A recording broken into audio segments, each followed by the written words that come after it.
Hi everyone, my name is Nomkhosi Xulu-Gama and welcome to my YouTube channel. This is a continuation of the previous video where I was reading a book review by Sithembiso Bengu of this book, Hostels in South Africa, Spaces of Perplexity. And now I'm going to be reading a book review by Debbie Wheelan of the same book. And again, I'm going to drop the link below of where this review was published. I'm going to go on and read. Hostels in South Africa, Spaces of Perplexity is a product of primary research at Gomashu Men's Hostel, undertaken by the author to understand the contested spaces that the apartheid-era hostels constructed to provide accommodation for inner-city labor present in a contemporary South Africa. It is an academic volume that asks why, despite the buildings themselves having a complex layer of stories of migration, alienation, independence, and brotherhood, these complexes were always strongly gendered, with rooms accommodating a number of men and access only allowed to men. Xulu-Gama note that this has changed, and with it a new series of perceived problems has arisen. Furthermore, the nominal change from using the term hostel to community residential units has brought with it an association of altered methods of operation and management, crime, and filth, in addition to a breakdown in the internal society due to the different demographics of the residents who have recently arrived. Thus, Nomkhosi Xulu-Gama presents cogent and sensitive insight into what she terms perplexity of space found in the Gomashu hostel. She defends the idea of perplexity of space, indicating that it involves a multiplicity of conflicting issues related to gender, generation, and power, among many other issues, as well as the different and contrary perceptions of the Gomashu hostel. In her introduction, she leads very telling and nostalgic stories related by residents of the hostel that reflects the generational shifts in expectation, the reluctance to accommodate women, which the hostel in the past never did, and the impact of the shift from the hostel to CRU on the daily management of the operation of the hostel. Using a mixture of quotation and discussion, the author is led into the problematic environment in which opposing opinions are presented. She puts the discussions of men about female residents against the discussions of women about male hostel dwellers, revealing a cultural disjunct that sits at the core of hostel society. Significantly, Xulu-Gama notes the agency of women has increased in the recent years, with the potential to offer domestic and sexual favors, together with access to government grants, allowing for them to decide for themselves rather than being dictated to. In her first chapter, Xulu-Gama engages with the history of hostels, necessarily positioning them in the labor history of KwaZulu-Natal. She leans heavily on secondary source material, which which limits the understanding of the hostels being institutions that existed prior to the promulgation of the Native Areas Urban Act of 1923, given the segregationist policies that emerged in the colony of Natal prior to the Union. Xulu-Gama then presents a coherent, if somewhat officialized version of the move towards the production of the CRUs as part of the 1994 democratic process. She then proceeds to engage with the impacts of this for the residents of the Gomashu hostel, noting that there was a reluctance to understand what the new buildings were and what their purpose was. The author continuously reiterates the feelings of the older residents that the hostel is not a place for women and families, using the framework of gender, politics, and generational chasms in order to understand this.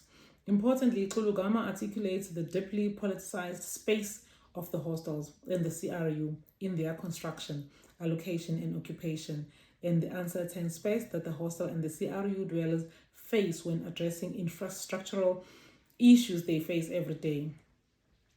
Section 2 then addresses what the author terms livelihoods. Broadly, this addresses the means by which people exist in times in which both the context of living in the city and living in the rural areas has changed dramatically. This section starts off with the differences between the approaches and viewpoints of male and female migrants, emphasizing both the gendered disarticulation as well as the generational chasm. Chapter 3 examines the daily lives of 7 people, both men and women. The ethnography is frank, sometimes a little irrelevant, and presents the informants as people, each with specific challenges and specific outlooks. Chapter 4 discusses the interrelatedness of living in the hostel and the stretched out livelihoods connected to the rural areas. While Xulu-Gama concentrates on the economic livelihoods of the hostel dwellers in urban in the previous chapter, this one concentrates on the lifeways around livestock and agriculture, her informants bemoaning changed societies in addition to climate change. This section on livelihoods concludes with a chapter describing crime and sexuality, both as viable means of achieving an income. Of interest are the significantly changed gender relations impacted by both the social grants system and the goods for sex and sex for goods survival strategies, in which women are now becoming agents of their lives and not fulfilling prescribed traditional roles. The final section of this work engages with the central theme, spaces of perplexity. Xulu-Gama begins by contextualizing the discussion using a Marxian framework of alienation, disevaluation, disorder, and degenerating in order to position contested identities, belonging, gendered spaces, and roles and relationships, both physical and metaphysical. Her discussion around the roles of churches, particularly the Shembe and the Zion Christian churches, is of interest.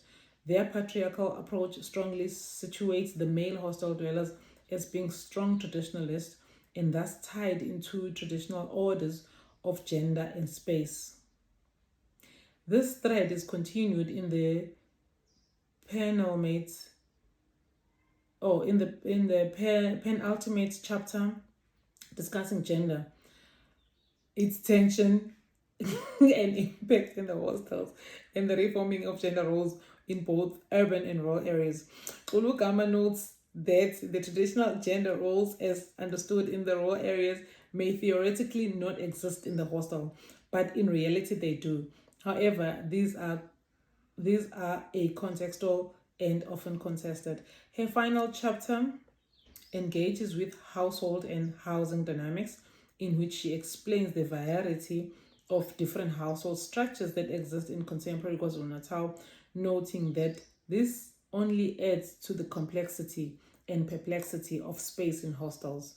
Xulu-Gama concludes with a well-timed volume by reinforcing the vacuum of understanding of the rural-urban migrations and policy construction, and thus in the physical reconfiguration of the hostels and their associated CRUs. What is an engaging discussion relating to KwaMasha Hostel and its residents? What is an engaging discussion relating to KwaMasha Hostel and its residents could well have been supplemented by a few images and maps that would assist the reader in locating spaces of perplexity more tangibly rather than leaving them to imagination. In all, this volume is an engaging read for those interested in contemporary issue outside of the general public realm. It is also available source book for academics working with gender, generation, and post-colonial politics, and particularly those addressing contested and confusing spaces. That review was written by Debbie Wheelan. Last time I checked, she was at DUT. I'm not sure where she's at right now. There's no biography in this review, but I'm gonna drop the link below. Thank you so much. Yeah, let's go to the third one. Let's go to the third one. Thank you.